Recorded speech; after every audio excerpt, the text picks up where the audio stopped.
พอเข้าไปติดนะครับพอเข้าไปติดปุ๊บตอนนั้นนี่เรารู้ว่าเราติดเนี่ยตอนไหนตอนกี่โมงตอนรู้ว่าเราต้องมีปัญหาแล้วออกไม่ได้เนี่ยตอนกลับมาคือตอนนั้นเนี่ยเลยเนินนมสาวไปละนะครับแล้วไปถึงไม่รู้ว่าตรงนั้นอ่ะเขาชื่ออะไรแต่พอรู้ทีหลังเขาเรียกว่าเมืองลับแลหรือเมืองบาดาลลับแลครับผมแล้วตอนนั้นคือมันก็เป็นแหล่งน้ำก็เลยทุกคนก็ว่าจะเข้าไปไหมจะเข้าไปสำรวจไหมถ้าเข้าไปเนี่ยเราต้องว่ายน้ำไปนะถ้าเราว่ายน้ำไปเนี่ยเราก็อาจจะเปียกหน่อยอาจจะหนาวหน่อยจะไปกันไหมทุกคนก็ว่าไปครับก็เลยมีน้องตีครับน้องตีอาสาว่ามาเดี๋ยวผมไปเช็คให้เองว่าลึกไหมว่าไกลไหมก็เลยน้องตีก็ทุกคนว่ายน้ำเป็นหรือไม่เป็นส่วนใหญ่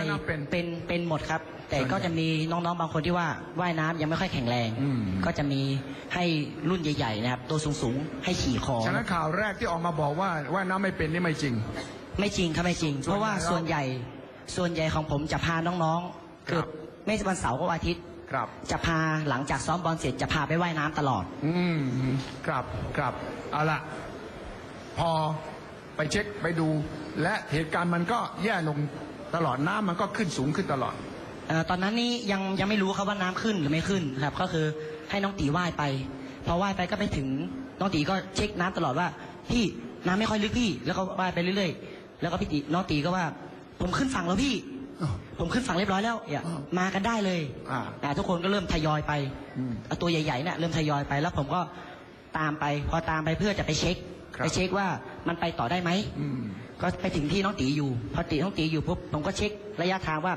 มันไปได้อีกแต่ว่ามันเป็นน้ำก็เลยบอกน้องๆว่าจะไปต่อไหมถ้าไปต่อเนี่ยเราต้องมุดน้ำไปอีกนะใช่แล้วก็ตอนนั้นผมก็มองนาฬิกาเฮ้ยมันเกินเวลาที่กำหนดละมันเลยเกิน1 ชั่วโมงละก็เลยปรึกษาน้องตีเอายังไงตอนนี้มันเกิน1 ชั่วโมงนะเรากลับก่อนไหมน้องตีว่าเรากลับก่อนพี่เดี๋ยววันหน้าเราค่อยมาใหม่ก็เลยตอนนั้นก็คือน้องๆเขาก็เริ่มที่ว่าจะว่ายน้ำมาก็เลยบอกว่าพวกเราถอยทับก่อนถอยทับไปก่อนแล้ววันหน้าค่อยมาใหม่ทุกคนก็เลยพากันว่ายกลับพอว่ายไปกลับปุ๊บก็คือเดินกลับมาแบบปกติแล้วครับ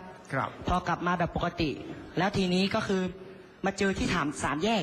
ใช่เจอ3 แยกตอนนั้นน่าจะเป็นน้องบิวตะโกนมาพี่เราเจอน้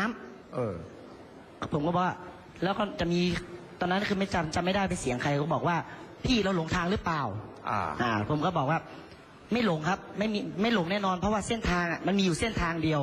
แล้วผมก็สำรวจดูว่าเฮ้ยไอ้นี่มันใช่ตรงทางเข้าไหมแล้วผมก็บอกน้องตีว่ามาเดี๋ยวพี่ไปเช็คเองก็เลยให้น้องตีน้องไนท์น้องอดุลถือเชือกไว้นะครับถือเชือกไว้แล้วคือผมก็จับเชือกแล้วบอกสัญญาณกับน้องๆเขาว่าถ้าพี่กระตุกเชือก2 ครั้งนั่นหมายถึงว่าพี่ออกจากรูนี้ไปได้ทางเข้าไปได้แต่ถ้าไม่มีการกระตุกนั่นถ้ากระตุก2 ครั้งเนี่ยหมายถึงว่าให้ดึงกลับแต่ถ้าไม่กระตุกเนี่ยหมายถึงว่าพี่ออกไปได้แล้วคราวนี้ผมก็เลยลองมุดเข้าไปเพื่อที่ลองไปขุดดูว่ามันได้ไหมแล้วปรากฏว่าความรู้สึกตอนนั้นอ่ะข้างล่างมันเป็นทรายหมดเลยแล้วด้านบนก็เป็นก้อนหินก็รู้สึกว่าเฮ้ยเขาตอนนั้นก็คือไม่ไหวละก็เลยกระตุกเชือกแล้วน้องเขาพากันดึงจังหวะที่ดึงออกมานะผมก็บอกน้องไหนว่าทางนี้เราออกไม่ได้ละเราต้องหาทางออกใหม่ตอนนั้นรู้สึกยังไงน้องไม้ตอนนั้นเนี่ยที่เล่าถึงตอนเนี้ยเราอยู่ข้างในด้วยเรารู้สึกยังไงรู้สึกกลัวครับกลัวที่แบบไม่ได้กลับบ้านแล้วก็โดนแม่ด่าแม่ไหนแม่ยกมือหน่อยแม่ด่าเปล่ากลัวมากแล้วคนอื่นตอนนั้นคิดยังไงตอนนั้นก็คิดว่าไม่น่าหลงมั้งครับไม่น่าหลงยังมั่นใจครับว่าจะหาทางออกได้ตอนนั้นคิดว่าเดี๋ยวก็คงได้ออกเพราะพี่ก็น่าจะมีออกซิเจนเยอะครับแต่มันเริ่มมืดแล้วยังข้างในมันมืดนี่ใช่ไหมก็มืดครับตอนนั้นคิดอะไรอยู่ในใจ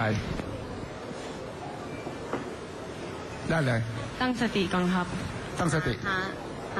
หาทางแก้ไขให้ออกไปให้ได้ก่อนครับใจเย็นไม่ตกใจไม่ตกใจพยายาม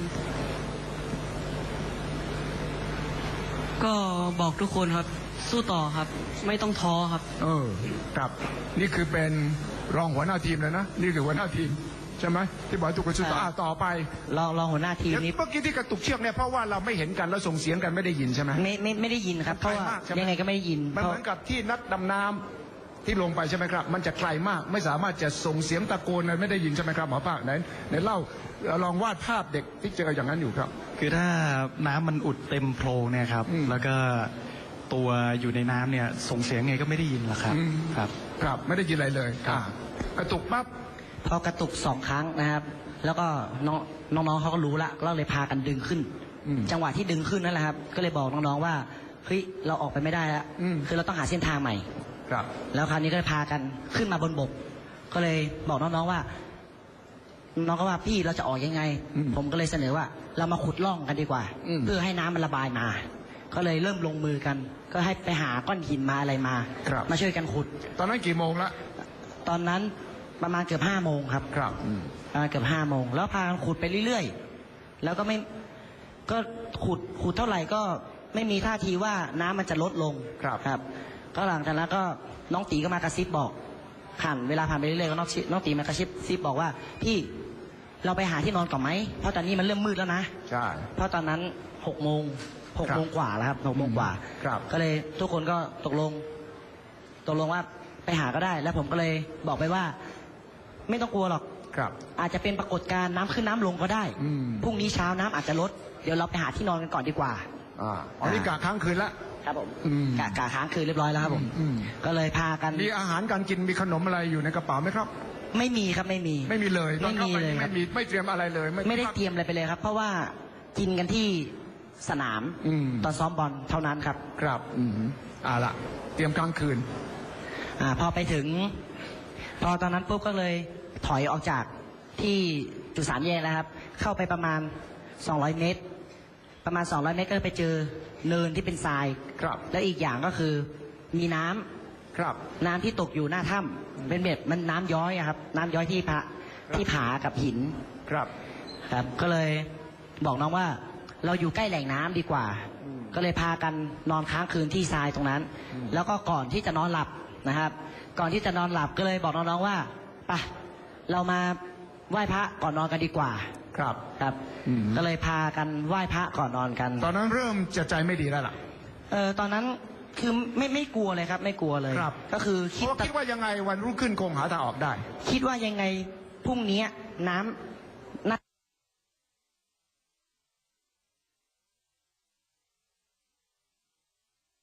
อย่างไร เอาตัวรอดอย่างไร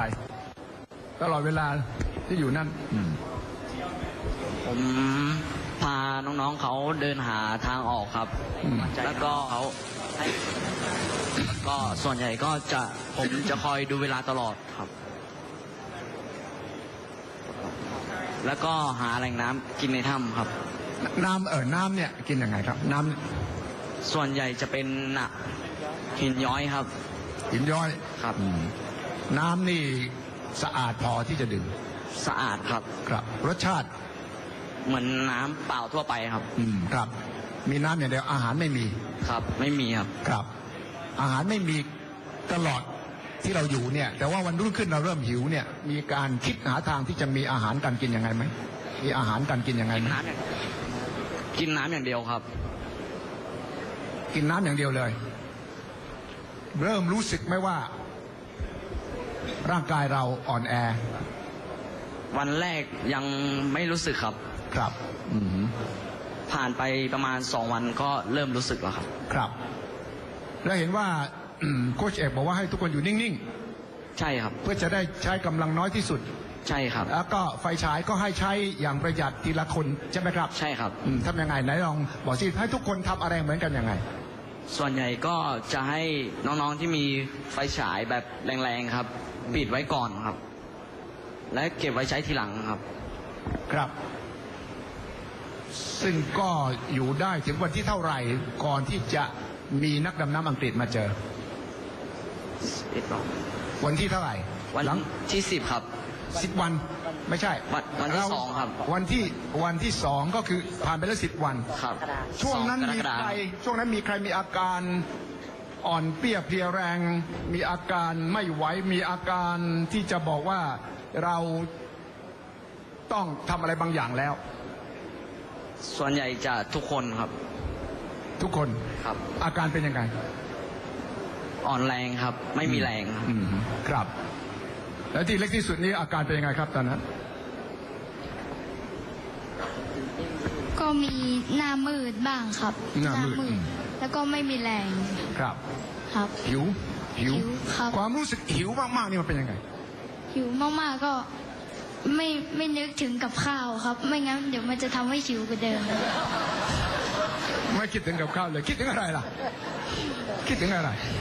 ข้าวผัดอะไรอย่างเงี้ยครับ เอาคิดถึงกับข้าวผัดก็อยากกินสิ ไม่คิดเลย น้ำพริกอ่องเนี่ยครับ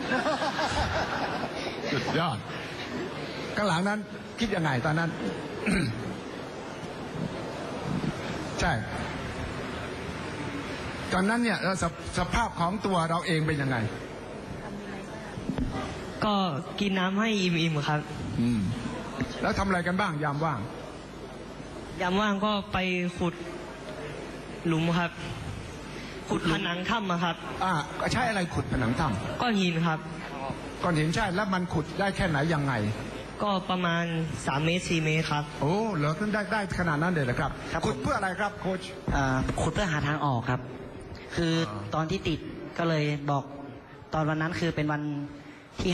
5เป็นวันที่4วันที่5เนี่ยแหละครับ คือมาปรึกษากันว่าเราหาทางออก เราจะไปยังไง เราจะไปด้านหน้าต่อไหมที่เป็นเมืองบาดาลเพื่อหาทางออก เพราะว่ามีน้องๆบางคน